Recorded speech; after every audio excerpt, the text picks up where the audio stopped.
तो पिता या माता ये हमारे संबंध जरूर होते हैं, लेकिन अगर देखा जाए तो ये भाव प्रधान चीजें होती हैं। फिर उसमें मेरा तेरा नहीं रहता। वो पिता होते हैं, माता होते हैं। इसीलिए माता के गर्भ से बच्चा जन्म लेता है तो पिता की आत्मा से बच्चा जन्म लेता है। इसीलिए उसे आत्मज या आत्मजा कहा जाता है कि घर की बुनियादें दीवारें, बाम और दर थे बाबूजी। घर की बुनियादें दीवारें, बाम और दर थे बाबूजी, और सबको बांधे रखने वाला खास हुनर थे बाबूजी। उनकी ही आवाज हमें हर सुबह जगाया करते थे। उनकी ही आवाज हमें हर सुबह जगाया करती थी। सारे घर का अनुशासन क्या, सारा घर थे बाबूजी। भीतर से खालिस जज्बाती और ऊपर से ठेठ पिता। भीतर से खालिस जज्बाती और ऊपर से ठेठ पिता। अलग, अनूठा, अनबूझा सा एक तेवर थे बाबूजी।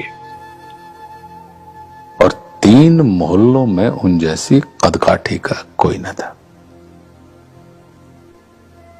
अच्छे खासे ऊंचे फुरे कद्दावर थे बाबूजी।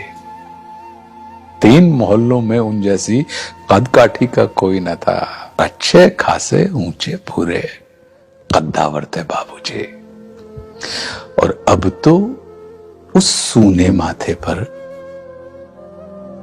कोरेपन की चादर है। अब तो उस सूने माथे पर कोरेपन की चादर है।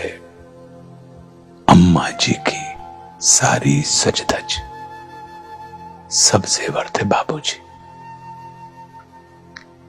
कभी बड़ा सा हाथ खर्च थे, कभी हथेली की सूजन। कभी बड़ा सा हाथ खर्च थे, कभी हथेली की सूजन। मेरे मन का आधा साहस, आधा डर थे बाबूजी।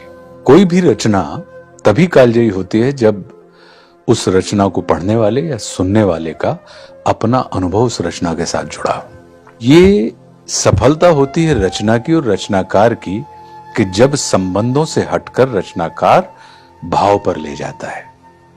तो पिता या माता ये हमारे संबंध जरूर होते हैं, लेकिन अगर देखा जाए तो ये भाव प्रधान चीजें होती हैं। फिर उसमें मेरा तेरा नहीं रहता। वो पिता होते हैं, माता होते हैं।